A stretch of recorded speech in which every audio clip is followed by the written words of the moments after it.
The Equitable Life Assurance Society presents Is Your F.B.I.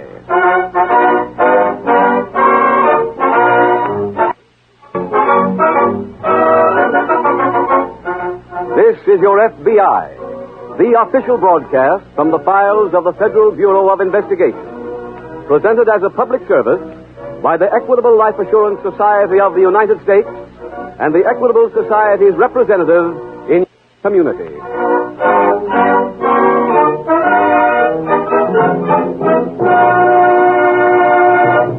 At any time in the next half hour, while you're listening to this program, your telephone may ring. Yes?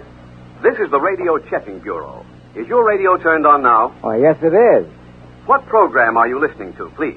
It's, This Is Your F.B.I., just starting. Do you know who sponsors that program? Sure I do. My good friends, the Equitable Life Assurance Society. Just last Wednesday, my Equitable representative was telling me about a special life insurance plan for men and women on the way up. Believe me, that's one great life insurance plan. So naturally, I know that This Is Your F.B.I. is sponsored by the Equitable Society. And in just 15 minutes, I'll give you full information about the Equitable Society's plan for men and women on the way up.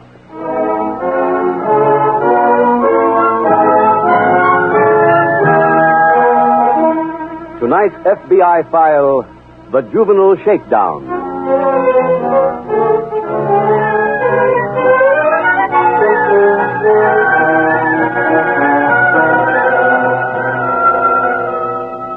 Your FBI is composed of men who have made a career of crime prevention. And to that end, they recently completed a nationwide survey which showed that in the United States last year, there were committed the appalling number of 1,600,000 crimes. Far more disturbing to your FBI than that total number of major crimes, however, was the fact that the number committed by boys and girls in the 17 to 21 age group was out of all proportion. That means that America is raising a new bumper crop of criminals. A crop which will make the current crime wave seem puny unless something is done. Something is done and done quickly. Whether you have a child in that age group or not, this is your problem. Because you are an American. And if nothing is done to alleviate the present condition, you will also be making it easier for new criminals to be born. New criminals whose victim could be you.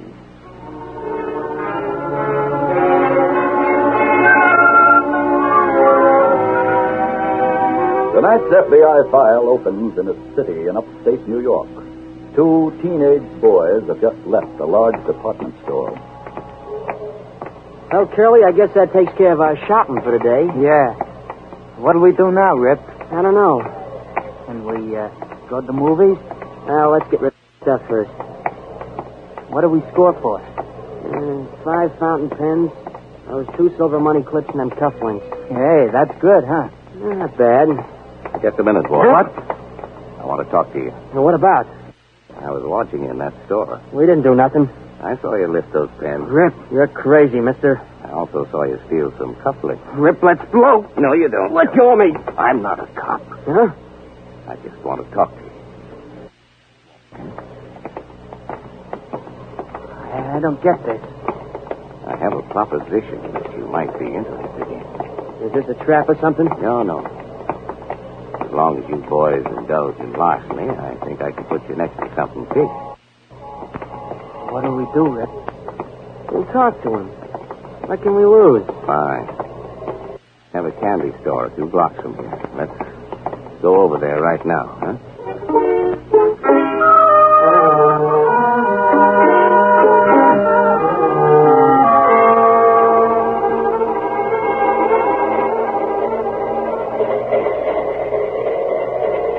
Hey, Rip.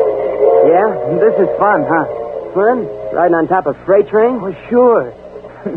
It's something I always wanted to do. We didn't come here for no joyride, Curly. We got work to do. Hey, tell me the plans again. Well, the candy store guy said we should stay here until we come to a water tower. Then we go into action. Still don't see how we get down in the car. Look, how many times do I have to tell you? You hold on to my legs, I reach down, break the seal, and open the door. And we just swing in. Oh, yeah, I remember now. And then we throw out the boxes, and Mr. Brown comes along in his truck and picks them up. Right. Don't nobody guard these trains? Sure.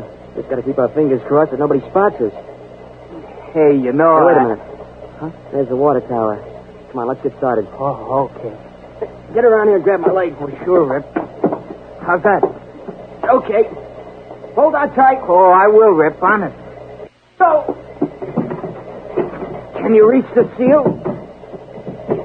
Do you hear me, Rip? Can you reach it? Rip! Okay. Pull me up, Curly. Okay. There. Did you open it? Yeah. Well, let's swing in. And watch yourself, Curly. It ain't too easy. Ah, look, anything with muscles I ain't afraid of. I'll go first. Go ahead. Well, here I go.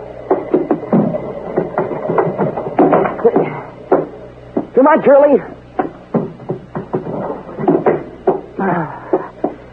That was a breeze. All right. Now let's get to work. Hey, all these boxes? No, just about 20 of them. Rip, you want some candy? Put it away. They're good. Mr. Brown gave them to me. Let's get going on these boxes.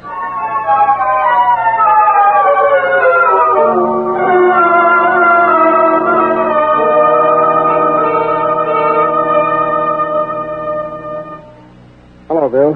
Hi there, Jim. Been looking for you. I've been out doing a little road work. Well, judging by those shoes, it was a muddy track. It was. The case came in this morning. The Albany office reported it to us. What's it about? A freight car was broken into. 20 large cartons of cigarettes were stolen, worth about $1,500. In our local freight yard? No, while the train was en route from here to Albany. The job wasn't discovered until they arrived there. Well, what could you do with this then? Well, I worked with the railroad police. Tried to establish where the stuff had been thrown off. Did you find anything? Yes, we located the spot. It's about 20 miles west of here. How'd you arrive at that? Well, one of the cartons was found near the roadbed. It had broken open, so the thieves didn't bother to take it, I guess. We also found indentations about every 20 yards where the other cartons had landed. Any leads on who the thieves were? Well, the brakeman said he saw two boys jump off the train a few miles past the place where we found the broken cartons, so I imagine they did. Did the office have anything? Well, they're out now examining the freight car. What else did you get? We found some tire markings, truck size. Also some footprints. And they appeared to be a man's prints, not a boy's. Then they had a Confederate pick the stolen goods up. I would think so. We took an impression of the tire treads and the footprints. We also... I'm sending these off to the lab.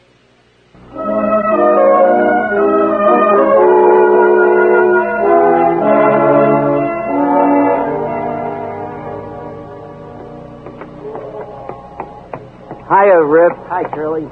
Did you see Mr. Brown? Yeah. Did he give you... Oh? How much? I didn't count it yet. It's in this candy box. What's it in there for? Didn't want anybody in the store to see the payoff. Oh. Can we open the box now? Let's go in this alley. Okay. This'll do. Hey, maybe there's candy in there, too. Need any help? No. Here we are. What's in there, Rip? How much? Well, let me count it, will you? 20. And 10 is 30. Is that all? That can't be. Let me look under this paper. Any more? No. That is dirty, cheap punk. That stuff was worth 50 times as much. Well, let's go back there, Rip. Let's go back and I'll let him have it. No, that won't do any good. Look, if I belt him a few times, we'll get more. Really, don't all the time think about using muscle. What else can we do? Leave him alone for now. We'll go back there later. Why wait? Because I've got an idea.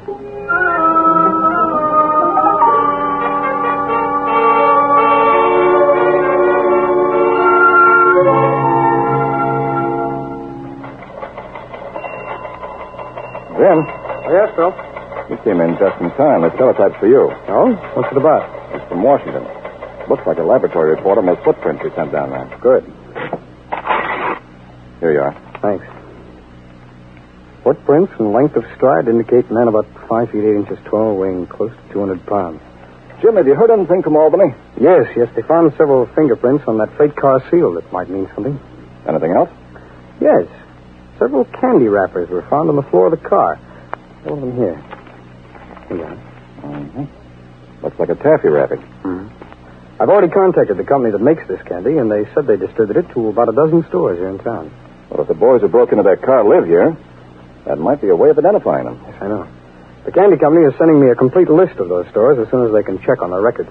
What have you done with the fingerprints? Well, I forwarded one set to Washington, and because youngsters are involved, I also sent another set to the local police. I'm hoping that that'll bring us some results.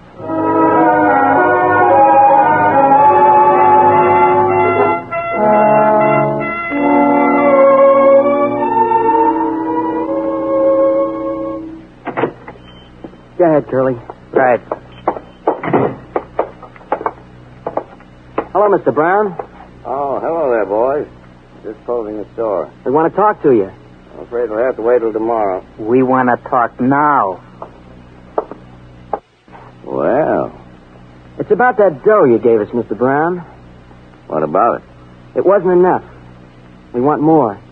Lots more. Just like that, huh? Yeah. Boys, you were paid exactly what you were worth. That's all you get. Now, look. Curly, I'll handle this. Mr. Brown, we want another $100.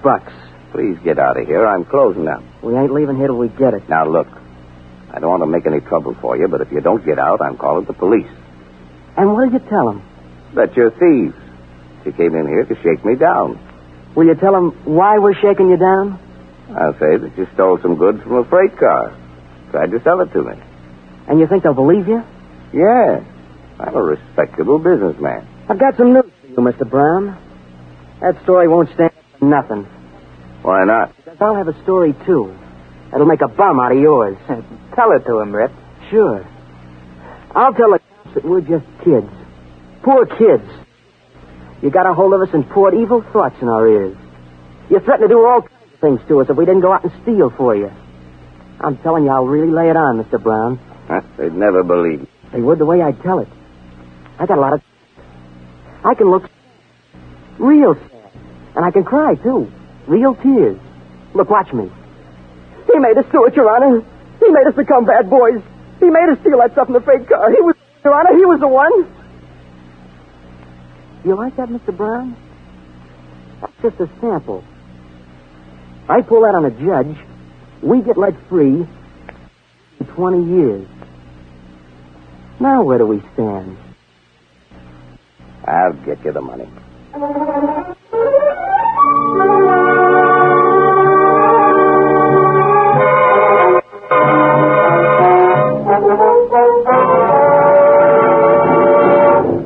We will reopen this FBI file in just a moment. Now, a special message to men on the way up. The man whose friends or business associates talk about him like this. That Jim Ward is a man to watch. I hear he's had 3 raises in the past 3 years. One of these days, he'll be for himself. When that day comes, Jim Ward has the kind of life insurance program that can be adjusted to fit his new status in life. Years ago, his equitable representative as a coming man.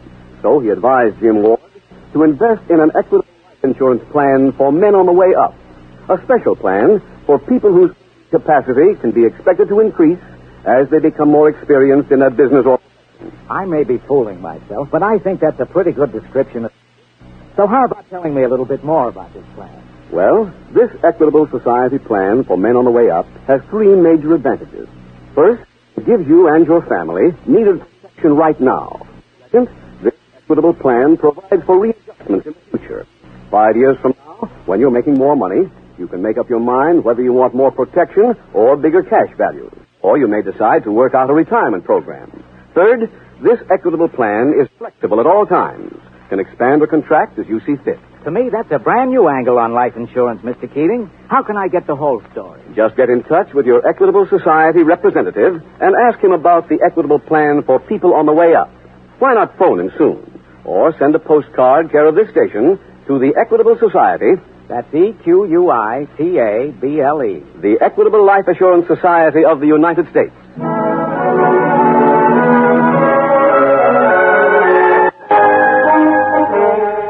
And now back to the FBI file, the Juvenile Shakedown.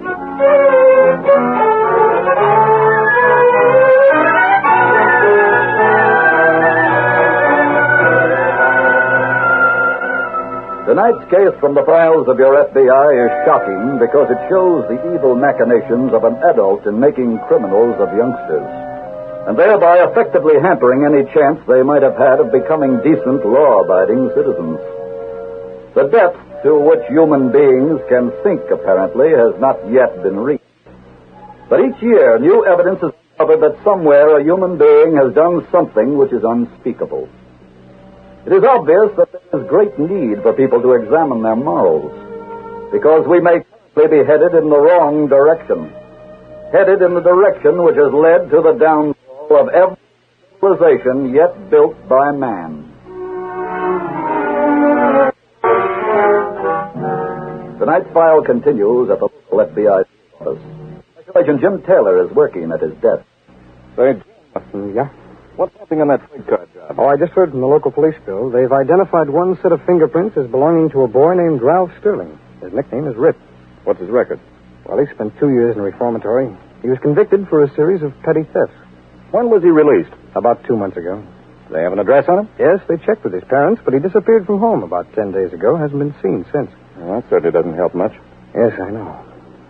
Bill, there's another angle on this case that I've been giving quite a bit of thought to. What's that? The man who drove that truck. Now, the local authorities tell me there's been a series of thefts lately by youngsters here in town. Yeah? And the articles that were stolen weren't the usual thing that kids would take, or for that matter could dispose of easily. So it's highly possible that the man who drove that truck could be operating an organized gang of boys. You know, in that case, finding this Sterling boy really becomes important. Exactly. Oh, I've got that list of candy stores here. I'm going out now and check.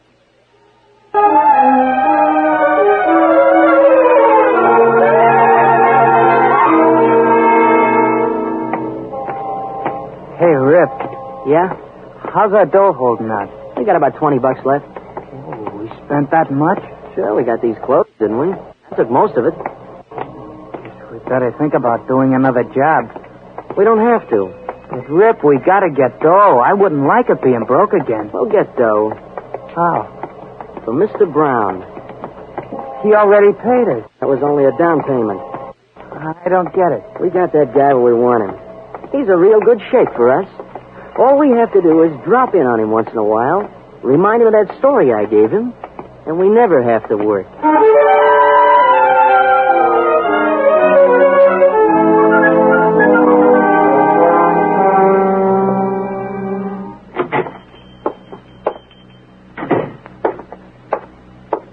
Yes, sir. What can I do for you? My name is Taylor. I'm a special agent of the FBI. Yes? Here are my credentials. I see. Information, and it's possible that you can help me. Well, I'll certainly try. Thanks. I have a candy wrapper here. Do you sell this brand of candy? Let me see. Here you are. Yes, I sell quite a good deal of this brand. Do you know a boy named Ralph Sterling? His nickname is Rip. Sterling? Why, no, I don't believe I do. I'd like you to look at this picture. Surely. Have you ever seen that boy? No, sir, I never have. He was involved in a robbery. What makes you think I might know? Well, candy wrappers similar to the one I just showed you were found at the scene of the crime. Oh? I'm trying to establish where that candy was purchased. Well, I certainly wish I could be of more help to you. Well, thanks anyway. Oh, let me have a package of cigarettes, will you? Sure. There you are, sir. Thanks. Oh, by the way, you can keep that picture. And if young Sterling should come in, please get in touch with us at once.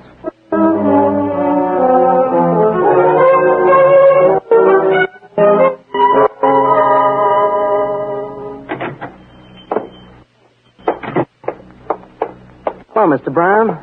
Well, We thought we'd drop in and see you. what do you want? We kind of got trouble. That's your affair. It's yours, too. We got money trouble. What do you mean? We're fresh out of it. I've already paid you. Yeah, but we spent it. That's your misfortune. It's also yours. We want more. Oh, I see.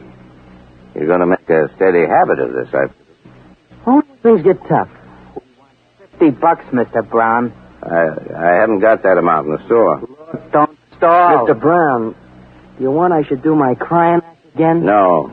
And get it up. I can't give it to you now. Come back later. Is this a brush off? No. Come back here at 10 o'clock tonight. 10 o'clock. Told us the other day you close up at 9. Well, I live in the back of the store. Just rap on the door. I'll hear you. Okay. See you later.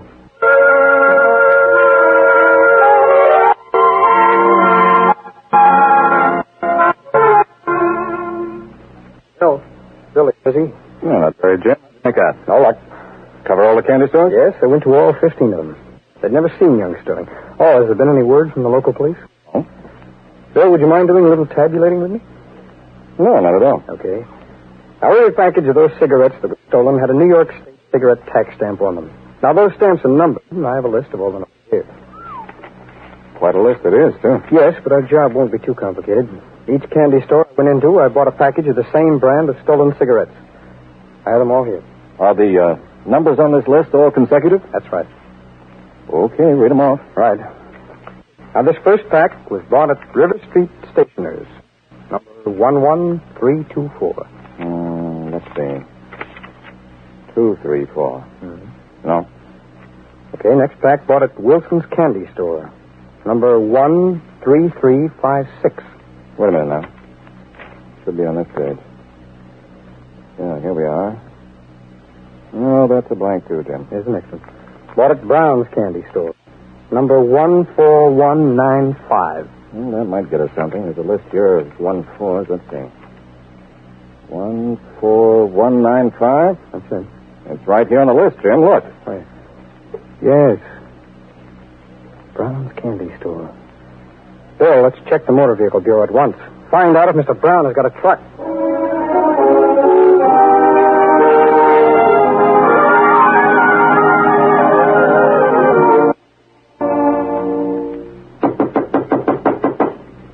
I don't think he's... Rip, wait. The light just went on. Here he comes. Oh, swell. Hello, Mr. Brown. Come in, boy. Okay. Go ahead, Curly. Right. Come this way. My living quarters are back here. When you didn't answer the door, we thought you were handing us one. Didn't we, Rip? Yeah. You got the dough, Mr. Brown? Getting it for you. Right in here. Go ahead. Right. Put on the light. There. Hey, what happened? What do you mean? All your furniture turned over. All them papers scattered around the floor. Was you drinking, Mr. Brown? No. I'm quite sober. Look, even that window's broken. How can you live in a joint like this? It isn't like this usually. I arranged it just for you. What do you mean? Well, inasmuch as you seem to be in order, I thought you boys deserved one, too. What's he talking about? I have my dramatic moments, too, Rip. You see that broken window? Yeah. You boys did that. Huh? You broke in here to rob my store. I found you. There was a struggle. That accounts for the scattered furniture. And then, what do you think happened? What? Just as things looked bad for me, I was able to get my gun. This gun. What is this? It's self-evident. I shoot you both in self-defense. Now, wait a minute, Mr. Brown. You must be kidding or something, huh? No, quite serious. Look, we'll go away from here right now. We'll never bother you again, will we, Curly? No, Mr. Brown, honest. Please, put down that gun. Please. Sorry, boys. No, don't. That gun down, Brown. What do you... Come on, let me have it. What? Well, you're the man from the FBI. That's right. Well, I'm certainly glad you're here. That's the boy you're looking for. I just caught him and his friend in the act of rifling my store. That's a lie. He's trying to... I know. I followed you into the store, and I overheard your whole conversation. Right, This warrant says I had. Yes, it's for your arrest, Brown. Those cigarettes I bought here today, and they corresponded with one of the cigarette packages this boy stole. Well, I have We've nothing also to... established that your truck was used to pick up the boxes that were thrown from the freight car. Now, I think we'd better continue this in my office.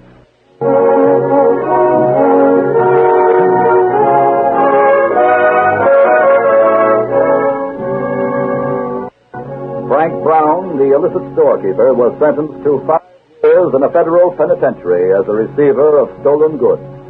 The 2 boys were tried, convicted, and sent to a federal reformatory. In connection with tonight's case from the files of your FBI, J. Edgar Hoover, director of the Federal Bureau of Investigation, has this to say to you listeners. I quote, "Communities providing our youngsters with the wholesome, creative influence of boys' clubs special attention is being given the very worthwhile program of the Boys Clubs of America as part of the observance of National Boys Clubs Week. The tremendous increase in crime that this nation has experienced in recent years is a stern warning to the adults of the land. They have the responsibility of providing youth with the facilities and opportunities for preparing themselves to take their places as the citizens of tomorrow. If this responsibility is recognized, we can expect better citizens in the future. If it is disregarded, as it has been too often in the past, chaos will result. I hope for the day when every week will, in fact, become a week of observance and one of adequate provision for the youth of our land. When boys' clubs will flourish in every community in the nation, and when crime will no longer menace our nation as it does today.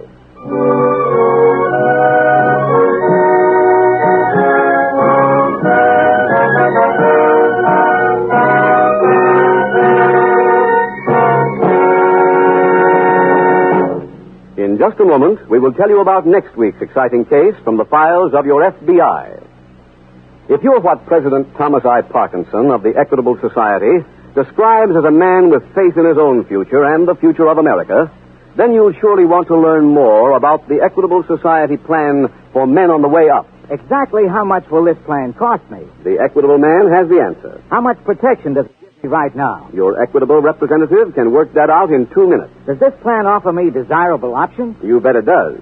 Your Equitable man will be glad to give you further facts and figures on the Equitable Society's plan for men and women on the way up.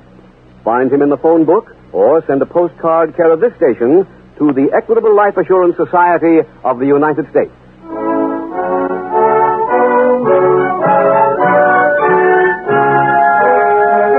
Next week, we will bring you another colorful story from the files of the Federal Bureau of Investigation. The Unfortunate Daughter. The incidents used in tonight's Equitable Life Assurance Society's broadcast are adapted from the files of the Federal Bureau of Investigation. However, all names used are fictitious, and any similarity thereof to the names of persons living or dead is accidental. Tonight, the music was composed and conducted by Frederick Steiner. Your narrator was Dean Carlton, and Special Agent Taylor was played by Stacy Harris. This is Your F.B.I. is a Jerry Devine production. This is Larry Keating speaking for the Equitable Life Assurance Society of the United States and the Equitable Society's representative in your community, and inviting you to tune in again next week at the same time, when the Equitable Life Assurance Society will bring you another thrilling story from the files of the Federal Bureau of Investigation. The Unfortunate Daughter on This Is Your F.B.I. Stay tuned now for radio's biggest money-paying quiz show, Break the Bank. Tonight's jackpot contains an amazing $3,450. This is ABC, the American Broadcasting Company.